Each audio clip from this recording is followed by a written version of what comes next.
اس کا تذکرہ حدیث میں موجود ہے. رجم کیا گیا انہوں نے توبہ کیا، ان کی فضیلت بھی ہے اس گناہ کے باوجود. اور کسی صحابی نے کوئی غلطی کی، کسی سے کوئی سہو ہو گیا بولنے میں، کہنے میں، سننے میں. حضرت خالد بن ولید رضی اللہ تعالیٰ عنہ اور عبد الرحمن بن عوف رضی اللہ تعالیٰ عنہ ایک مسئلے میں تھوڑی سی کہا سنی ہو گئی، تھوڑا سا اختلاف ہو گیا، اس کا تذکرہ روایات میں موجود ہے. اس طریقے سے بہت ساری چھوٹی موٹی لغزشیں جو صحابہ کرام سے سرزد ہو گئی، ان کا تذکرہ روایتوں میں موجود ہے. وہ جتنا بیان ہے اتنا ہم پڑھتے ہیں، گزر جاتے ہیں، وہاں کوئی تبصرہ نہیں کرتے.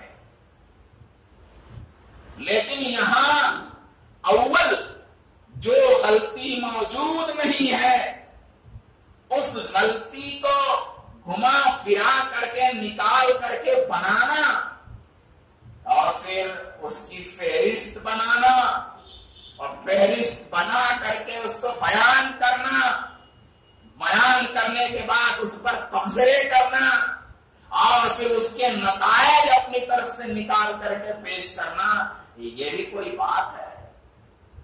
اگر ہم یہ کہتے ہیں کوئی فرق نہیں پڑا تو ٹھیک ہے، کوئی فرق نہیں پڑا. اگر ہم کہتے ہیں کہ یہ مولانا فلانے صاحب جو آج کل بڑا بیان دیتے پھر رہے ہیں، یہ جھوٹے ہیں، بدتمیز ہیں، بدکار ہیں، چندہ خور ہیں، کذاب ہیں، لعین ہیں، شیطان ہیں، مکروہ ہیں، ابن سبا کے چیلے ہیں، انہوں نے فلاں جگہ یہ پکڑے گئے، فلاں جگہ یہ پکڑا گئے، فلاں جگہ انہوں نے ایسا کام کر دیا، فلاں جگہ انہوں نے ایسی چیز کی، اور اس کے بعد کہہ دیں کہ حفظہ اللہ تعالی ودامت برکاتہ العالیہ، اور اس کے بعد ممبر سے اتر آئیں تو آپ بتائیے بزرگی باقی ہے کہ چلی گئی؟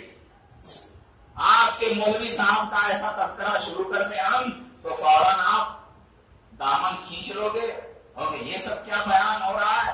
ہاں، لیکن نبی کے صحابہ کے بارے میں جتنا بیان کرنا چاہو بیان کرو، سب ٹھیک ہے. نبی کے صحابہ کے بارے میں جتنے تبصرے کرنا چاہو تبصرے کر سکتے ہو، سب ٹھیک ہے. تمہارے بارے میں، تمہارے مولوی صاحب کے بارے میں تبصرے کرو تو وہاں سب گڑبڑ ہو جاتا ہے. تو یہ سب شاخسانے ہیں. میرے دوستو، بڑا عجیب معاملہ ہے. صحابہ کرام کو یہ کیا سمجھیں گے؟ ان کے دلوں کو تو اللہ ہی سمجھتا ہے. چنا کس نے تھا؟ اللہ نے چنا تھا. چنا اللہ نے تھا تو سمجھے گا کون؟ ایک آیت پاک ہے، بڑی عجیب آیت ہے، اور صحابہ کرام کا عمل بڑا عجیب ہے. قرآن پاک میں ارشاد ہے وَيَسْأَلُونَكَ مَاذَا يُنْفِقُونَ. اے نبی، وہ لوگ آپ سے پوچھتے ہیں کہ وہ لوگ کیا خرچ کریں. بولے آپ کہہ دیجیے جو ضرورت سے زیادہ ہو وہ خرچ کرو. اب یہ خاص حالات میں فرمایا تھا اور خاص حالات میں اس کا حکم اب بھی ہے. پھر بعد میں زکات والی آیتیں ہیں وغیرہ. کئی لوگ پوچھتے ہیں آپ سے کہ کیا خرچ کیا جائے. آپ کہہ دیجیے کہ جو ضرورت سے زائد ہو وہ خرچ کر دیں. اب آپ دیکھیے کہ صحابہ کرام نے اس آیت پر کیسے عمل کیا، کیسے عمل کیا. اور آپ کیا سوچتے ہوں گے؟ بھائی اللہ تبارک و تعالیٰ نے کہا کہ ضرورت سے زائد خرچ کر دو تو کھانے پینے رہنے سونے جاگنے اٹھنے بیٹھنے کے علاوہ جو مال بچا ہوگا وہ انہوں نے خرچ کیا ہوگا. ایک تصور. لیکن بڑا عجیب ہے، اللہ نے چنا تھا نا انصاف، اپنے نبی کی صحبت کے لیے چنا تھا، اپنے دین کی نشر و اشاعت کے لیے ان کا امتحان. یہ اللہ کا امتحان ہے، اللہ کا امتحان ہے. بس کہا قل العفو، کہہ دیجئے جو ضرورت سے زائد ہو وہ خرچ کریں. اللہ اکبر. تو صحابہ نے ضرورت سے زائد نہیں، اپنی ضرورتیں خرچ کر. ضرورت سے زائد نہیں، اپنی ضرورتیں خرچ کر دی، اپنی بھوک خرچ کر دی، اپنی پیاس خرچ کر دی، اپنا لحاظ خرچ کر دیا، اپنا پیالہ خرچ کر دیا، اپنا کھانے کا برتن خرچ کر دیا، اپنے گھر کی چھت لٹا دی، اپنی کرسیاں لٹا دی،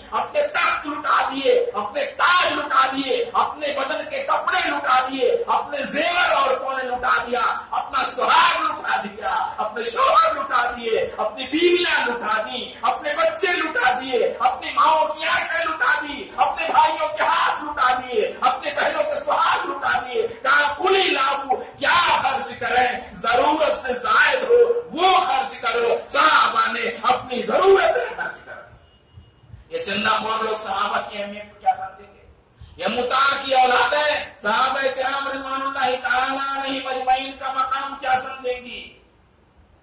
اللہ تعالیٰ ارشاد فرماتے والذین جاؤوا من بعدہم، جو ان صحابہ کے بعد آئے، یقولون، وہ کہتے ہیں، انہیں کہنا چاہیے، ربنا اغفر لنا، ہمارے رب ہمیں بخش دے، وَلِإِخْوَانِنَا الَّذِينَ سَبَقُونَا بِالْإِيمَانِ، اور ہمارے ان بھائیوں کو جو ایمان میں ہم سے سبقت کر گئے، وَلَا تَجْعَلْ فِي قُلُوبِنَا غِلًّا لِلَّذِينَ آمَنُوا، اور اللہ ان ایمان والوں کے لیے ہمارے دلوں میں کوئی کینہ نہ رکھ، آمنوا ربنا، ہمارے رب پہ ایمان لائے، اِنَّكَ رَءُوفٌ رَحِيمٌ، اللہ تو ہی رؤوف رحیم۔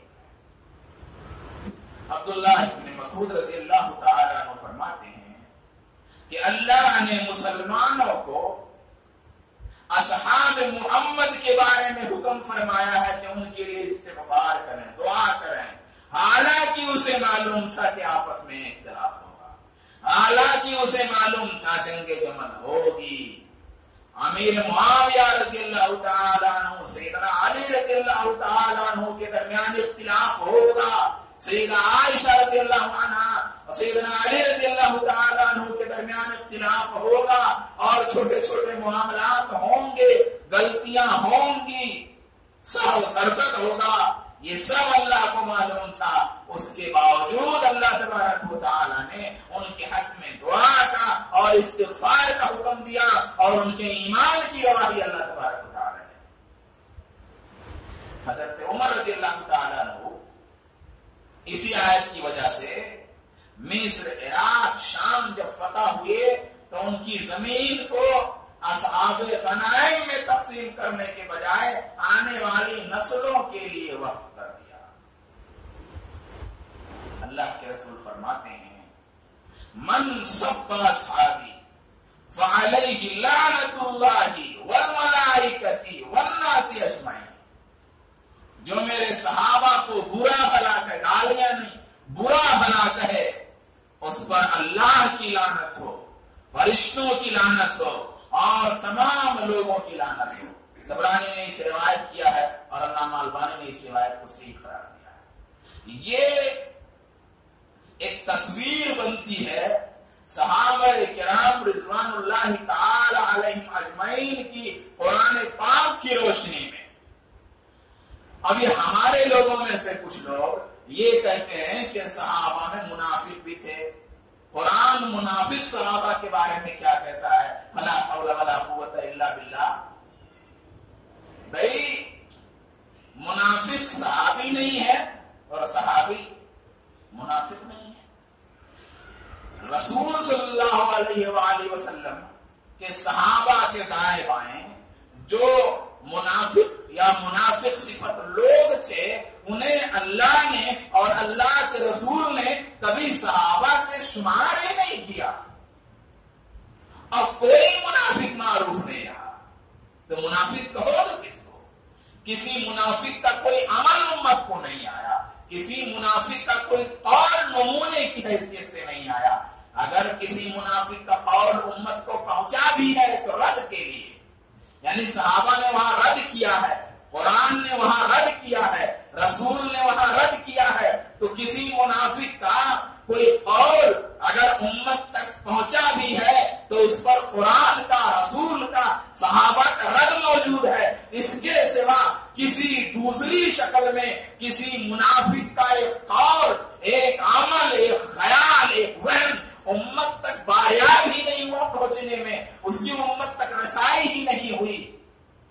جن کے نام صحابہ کرام نے کے ذریعہ قرآن اور رسول اور صحابہ کرام کے ذریعہ ہم کو معلوم ہو گئے، ان کے نام بھی نہیں پتا ہے، ان کا نام، ان کا کام، ان کا عمل، ان کی بات سب منو مٹی کے نیچے دفن ہو گئی، تو پھر تم کہاں تلاش کرنے چلے صحابہ کے درمیان منافق کو؟ اب حضرات صحابہ کرام کا جو شجرہ موجود ہے، جو اسما موجود ہیں، جو اقوال موجود ہیں، جو افعال موجود ہیں، وہ سب کے سب نمونے ہیں، وہی چیز اللہ نے ہم کو پہنچائی ہے نمونے کے طور پر۔ تو چلے منافق ڈھونڈنے، یہ تو شیعوں کا کام ہے. یہی بات تو میں شیعوں سے سنتا ہوں، شیعہ ذاکرین سے، شیعہ علماء سے، شیعہ خطیبوں سے سنتا ہوں کہ وہ کہتے ہیں کہ تم لوگ سارے صحابہ کو عادل مانا چھوڑ دو، ہم متحد ہو جائیں گے. صحابہ میں منافق بھی تھے تو صحابہ کو منافق بھی ماننا شروع کر دو تو ہم تمہارے ساتھ ہو جائیں گے. تو یہی بولی تو شیعہ بولتے ہیں، روافظ بولتے ہیں.